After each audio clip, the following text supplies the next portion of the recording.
देखिए, हमारे राजस्थान के अंदर गवर्नमेंट जॉब्स बहुत सारी तांता लगा हुआ है और गवर्नमेंट जॉब्स के अंदर कंप्यूटर अमूमन आता है। 4th ग्रेड के अंदर भी कंप्यूटर आता है और 4th ग्रेड के अंदर कंप्यूटर के साथ-साथ हमारे पशुधन सहायक के अंदर भी कंप्यूटर को ऐड कर दिया गया है। राजस्थान पटवारी के अंदर भी कंप्यूटर ऐड कर दिया गया है और यहाँ तक कि वीडियो के अंदर कंप्यूटर पूछा जाता है और राजस्थान पुलिस के अंदर कंप्यूटर पूछा जाता है। तो हम इन सभी को मद्देनज़र रखते हुए हम एक ऐसा सिलेबस क्रिएट करेंगे, ऐसा कोर्स क्रिएट करेंगे जो कि हम यहाँ पर कंप्लीट करेंगे। तो सबसे पहले हम कंप्यूटर के वर्गीकरण के बारे में पढ़ते हैं। तो चलिए स्टार्ट करते हैं कंप्यूटर का वर्गीकरण। तो कंप्यूटर का वर्गीकरण जो होता है, कंप्यूटर का जो वर्गीकरण है वो 2 प्रकार से किया गया है। कितने प्रकार से? 2 प्रकार से किया गया है, ये बात आपको ध्यान रखना है। यानी कि कंप्यूटर जो है उसका वर्गीकरण जो है वो 2 तरह से किया गया है। तो पहला जो प्रकार है वो कौन सा है? वो है कार्य प्रणाली के आधार पर। कौन सा? कार्य प्रणाली के आधार पर। देखो, कार्य प्रणाली के आधार पर कंप्यूटर का जो वर्गीकरण है वो भी 3 प्रकार से किया गया है। वो 3 प्रकार से कौन कौन सा है वो हम देख लेते हैं। 3 प्रकार से कौन कौन सा? तो यहाँ पर आता है हमारा एनालॉग कंप्यूटर। कौन सा आता है? Analog computer. ठीक है। उसके बाद हम बात करें दूसरा जो आता है वो आता है हमारा डिजिटल कंप्यूटर। डिजिटल कंप्यूटर आता है। उसके बाद अपन बात करें, उसके बाद यहाँ पर आता है हमारा जो लास्ट वाला होता है वो आता है हाइब्रिड कंप्यूटर।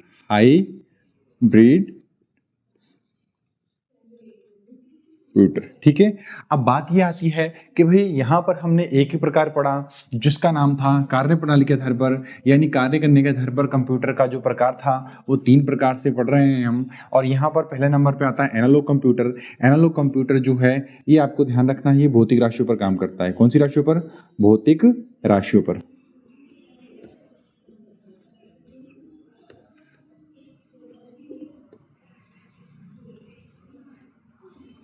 अच्छा, भौतिक राशियां क्या होती हैं? ताप, दाब, गति जो होती है, ताप, दाब और गति। आपको ये याद होना चाहिए, क्या याद होना चाहिए कि भौतिक कंप्यूटर में यहाँ भौतिक राशियों के अंदर ताप, दाब, गति, एनालॉग कंप्यूटर वो कंप्यूटर होते हैं जो पुराने अभी वर्तमान में प्रचलित में नहीं है। जैसे कि आपकी गाड़ी का स्पीडोमीटर, आपके घर के अंदर दीवार घड़ी जो लगी होती है वो, आपकी घड़ी में आपकी हाथ जो कलाई की घड़ी होती है, कलाई में जो बांधी जाती है जो घड़ी, उसे भी हम एनालॉग कंप्यूटर बोलते हैं। इसके बाद इसका हम प्रयोग अभी वर्तमान में नहीं कर रहे हैं। और अब बात आता है डिजिटल का, हमारा दौर चल रहा है। हाइब्रिड कंप्यूटर जो होता है आपको ध्यान रखना है, एनालॉग कंप्यूटर और डिजिटल कंप्यूटर, इन दोनों को अगर मिलाया जाए तो क्या बनता है हमारा हाइब्रिड कंप्यूटर। हाइब्रिड कंप्यूटर के अंदर जो बेस्ट एग्जांपल है वो एग्जांपल जो है वो है अपना सोनोग्राफी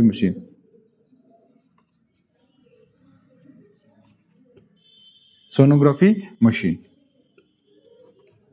ठीक है, ये आपको ध्यान में रखना है। सोनोग्राफी मशीन जो है हाइब्रिड कंप्यूटर का बेस्ट एग्जांपल है। अब आपको ये बात ध्यान रखनी है, देखो एनालॉग कंप्यूटर जो है वर्तमान में उपयोग नहीं लिए जाते हैं। आजकल तो गाड़ियां भी जो आती हैं उन गाड़ियों के अंदर भी को जो कंप्यूटर आता है वो कौन सा कंप्यूटर आता है? वो कंप्यूटर आता है हमारा डिजिटल कंप्यूटर। अभी देखो इलेक्ट्रॉनिक्स व्हीकल्स आने लग गए हैं, इलेक्ट्रॉनिक गाड़ियां आने लग गई हैं, जो नई नई गाड़ियां आ रही हैं उनके अंदर भी हमारा डिजिटल ही मीटर लगता है, डिजिटल स्पीडोमीटर लगता है। और यहाँ तक कि हमारी बीवी मापने की मशीन जो होती है वो भी हमारी डिजिटल आने लग गई है। अब आपको ये ध्यान रखना है, देखो यहाँ पर हाइब्रिड कंप्यूटर बहुत महंगे होते हैं। हालांकि एनालॉग कंप्यूटर डिजिटल कंप्यूटर दोनों के गुण इसमें पाए जाते हैं, परंतु आपका यहाँ हाइब्रिड कंप्यूटर बहुत महंगा होता है। मेडिकल फैसिलिटी वाले इनका उपयोग ज़्यादा करते हैं। अब आपको ध्यान रखना है, यहाँ पर बचा हमारा कौन सा? Digital computer. कौन सा? Digital computer. और डिजिटल कंप्यूटर के हम क्या करते हैं, इसका ही हम वर्गीकरण करते हैं। ये कितने प्रकार से है? ये 4 प्रकार से है। कितने प्रकार से? 4 प्रकार से है। ये बात आपको ध्यान में रखनी है। इसमें कौन कौन सा है? इसमें आपको एक तो मिलता है सुपर कंप्यूटर।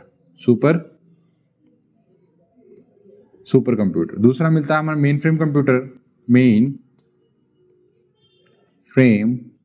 कंप्यूटर। तीसरा मिलता है हमारा मिनी कंप्यूटर और चौथा मिलता है हमारा माइक्रो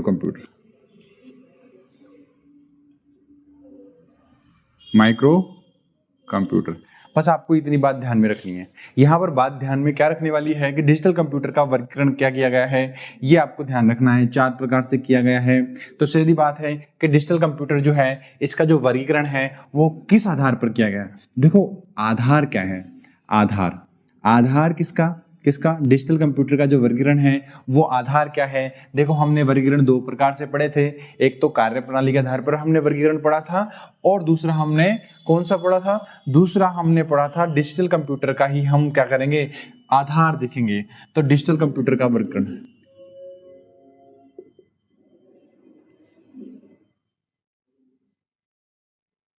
तो आपको ये ध्यान रखना है डिजिटल कंप्यूटर जो है इसका जो आधार है वर्गीकरण का वो क्या क्या है। देखो पहले नंबर पे जो है वो तो है आकार, आकार को बोलते हैं साइज। दूसरे नंबर पे आपको ध्यान रखना है भंडारण क्षमता।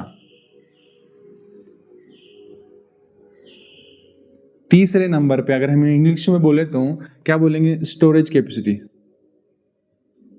Storage capacity. ठीक है, आपको ये ध्यान रखना है। तीसरे नंबर पे जो आएगा वो आएगा प्रसंस्करण क्षमता,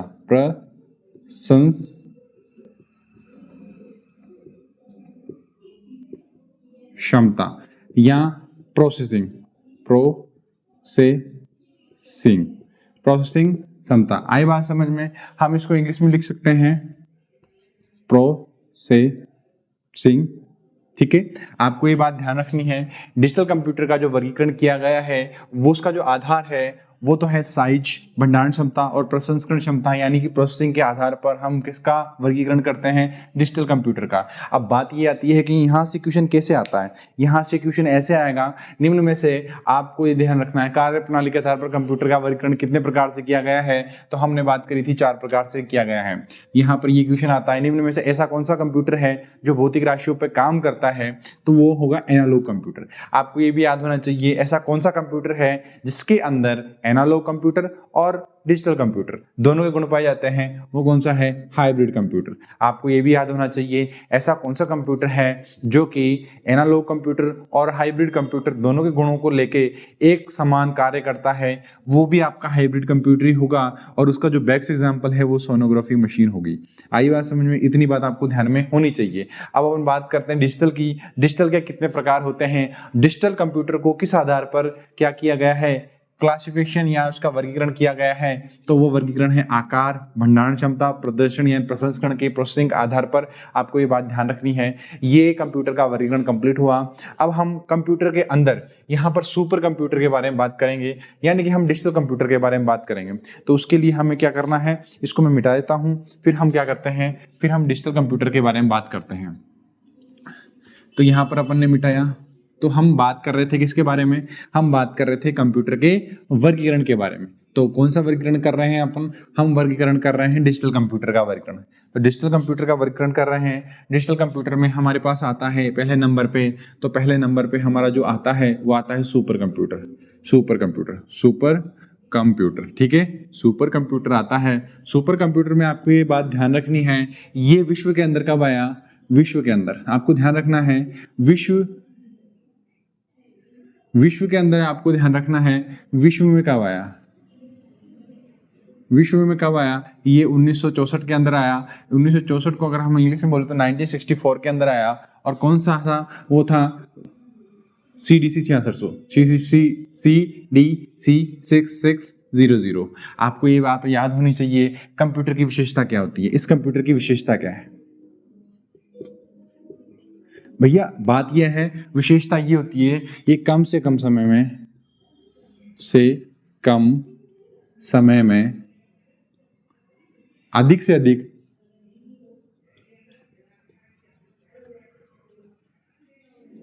डाटा का प्रोसेसिंग कर सकता है। ठीक है, ये बात आपको ध्यान रखनी है। क्या लिखा हुआ है, विशेषता में कम से कम समय में अधिक से अधिक डेटा का प्रोसेसिंग करता है, ये बात आपको ध्यान में रखनी है। और क्या बात ध्यान रखनी है, इसके जो कार्य होते हैं वो कार्य क्या होते हैं, ये अभी आपको ध्यान रखना है। यहाँ पर आपको मौसम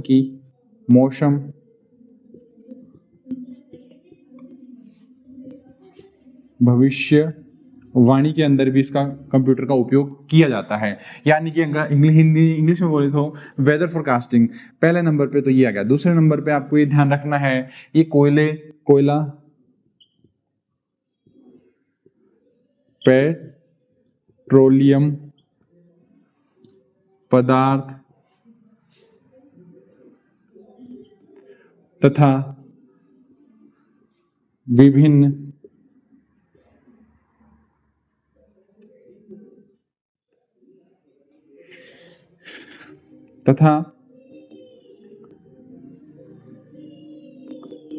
अनेकों प्रकार के खनिजों की खोज के लिए भी इसका उपयोग किया जाता है। आपको दूसरे तीसरे नंबर पे आपको ये ध्यान रखना है। तीसरे नंबर पे देखो, पहला आता है मौसम की भविष्यवाणी, कोयला, पेट्रोलियम पदार्थ तथा खोज प्रकार, और तीसरा होता है भूकंप की जानकारी।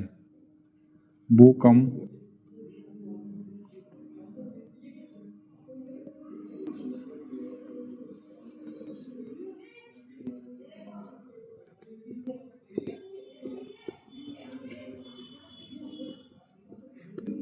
भूकंप की जानकारी के अंदर भी हम किसका प्रयोग करते हैं? कंप्यूटर का प्रयोग करते हैं। कौन से कंप्यूटर का? सुपर कंप्यूटर का। अब आपको ये ध्यान रखना है, इसको आप स्क्रीनशॉट ले लें। स्क्रीनशॉट नहीं लेना तो मैं इसको मिटा देता हूं, और इसके बाद अपन बात करते हैं किसके बारे में? सुपर कंप्यूटर के बारे में। सुपर कंप्यूटर में भारत का कंप्यूटर कौन कौन सा है वो हम जानेंगे, क्योंकि हमारे पेपर में आता है। पेपर में क्या आता है? पेपर में आता है कि निम्न में से भारत का सुपर कंप्यूटर कौन सा है? तो भारत का जो सुपर कंप्यूटर है वो CDC अपना परम है। भारत का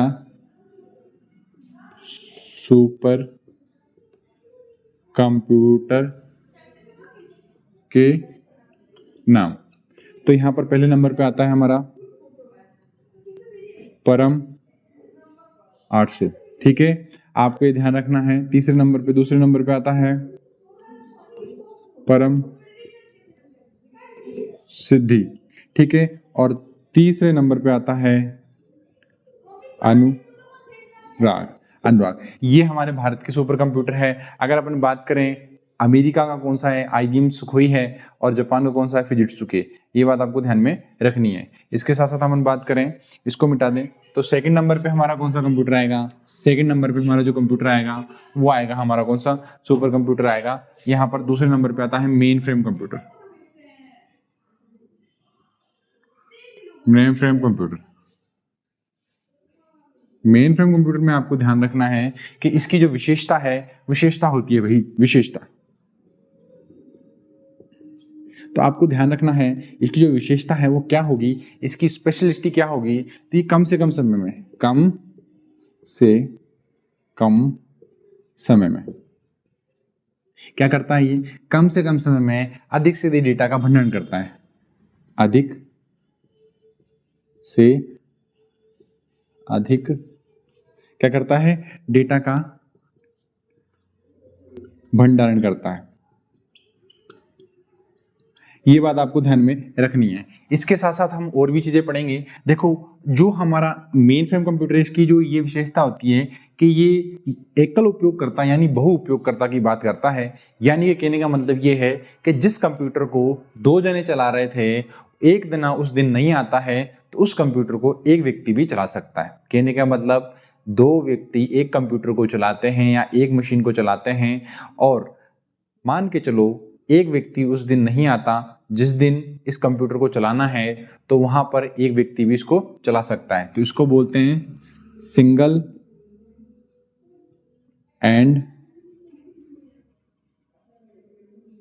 मल्टी यूजर कॉन्सेप्ट पर कार्य करता है। ठीक है, ये बात भी आपको ध्यान में रखनी है। देखो, single and multi user concept पे कार्य करता है, इतनी बात आपको ध्यान में रखनी है। इसके बाद आपको ये ध्यान रखना है, इसका स्क्रीनशॉट ले लो, ये बहुत काम का है। इसमें हम कंप्यूटर के वो नहीं पढ़ेंगे, एग्जाम्पल नहीं पढ़ेंगे, ठीक है ना। उसके बाद अपन बात करें यहाँ पर, तो यहाँ आता है हमारे तीसरे नंबर पे, जिसको हम बोलते हैं, नहीं साहब यहाँ पर मैंने गलती करी है। यहाँ पर मेन फ्रेम कंप्यूटर का विशेषता तो है ही सही ये वाली, परंतु ये वाली जो विशेषता है ना, ये मिनी कंप्यूटर की है। किसकी है? मिनी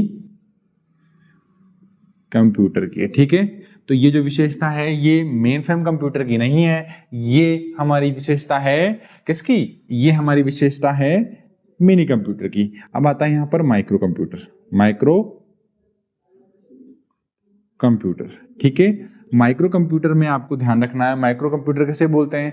माइक्रो कंप्यूटर वह कंप्यूटर होते हैं जो कि कहीं भी आसानी से ले जाए जा सकते हैं, जिसमें आता है हमारा टैबलेट, जिसमें आता है हमारा मोबाइल फोन, जिसमें हमारा आता है डेस्कटॉप कंप्यूटर, जिसमें आता है हमारा लैपटॉप, जिसमें हमारा आता है पीडीए। पीडीए का फुल फॉर्म होता है पर्सनल डिजिटल असिस्टेंट। अब हम याद रखें तो माइक्रो कंप्यूटर जो है इसमें हमारा एक तो आता है पीडीए।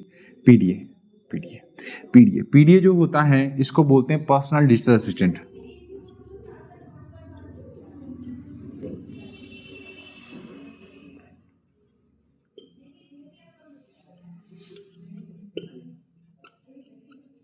पर्सनल डिजिटल असिस्टेंट होता है बेटा ये है। अब आपको ये याद होना चाहिए कि भाई माइक्रो कंप्यूटर की विशेषता क्या होती है। देखो माइक्रो कंप्यूटर की विशेषता ये होती है कि कम से कम समय में सारे काम कर देता है और ये सस्ता होता है। किसके मुकाबले? सुपर कंप्यूटर के मुकाबले। देखो सुपर कंप्यूटर सबसे महंगा है, सबसे सस्ता माइक्रो कंप्यूटर है। माइक्रो कंप्यूटर हमारे बेसिक काम करता है, जैसे कॉल करना, बात करना, चीट करना, वीडियो कॉल कर सकते हैं हम हमारे ऑफिस का विभिन्न प्रकार के कार्य जो है वो आराम से हम इस पे कर सकते हैं। किस पे? माइक्रो कंप्यूटर पे। माइक्रो कंप्यूटर का फर्स्ट एग्जांपल जो है वो पीडीए है। पीडीए का फुल फॉर्म मैंने आपको लिखा दिया, एक होता है लैपटॉप, ठीक है। उसके बाद आपको ध्यान रखना है लैपटॉप के अलावा भी क्या होते हैं, लैपटॉप के अलावा भी होते हैं जैसे कि डेस्कटॉप एरिया नहीं, डेस्कटॉप कंप्यूटर होता है। क्या होता है? Desktop computer. अब बात आती है डेस्कटॉप कंप्यूटर क्या होता है। डेस्कटॉप कंप्यूटर वह होता है जो कि डेस्क के ऊपर रख के चलाए जाने वाला कंप्यूटर होता है, उसे हम क्या बोलते हैं? डेस्कटॉप कंप्यूटर बोलते हैं, ठीक है। इसके साथ साथ हमारे को आता है पीडीए का फुल फॉर्म होता है पर्सनल डिजिटल असिस्टेंट, और ये हमारे RSCT के अंदर और हमारी पटवारी के अंदर और हमारे राजस्थान पुलिस, हमारी वीडियो और यहाँ तक पशुधन सहायक के अंदर जो मेन टॉपिक है उनमें यहाँ से कुछ क्वेश्चन वर्तमान में पुटअप किए जा रहे हैं, वर्तमान में पूछे जा रहे हैं। अगर यहाँ से क्वेश्चन आएगा तो इससे बाहर नहीं जाएगा, इतनी मेरी गारंटी है।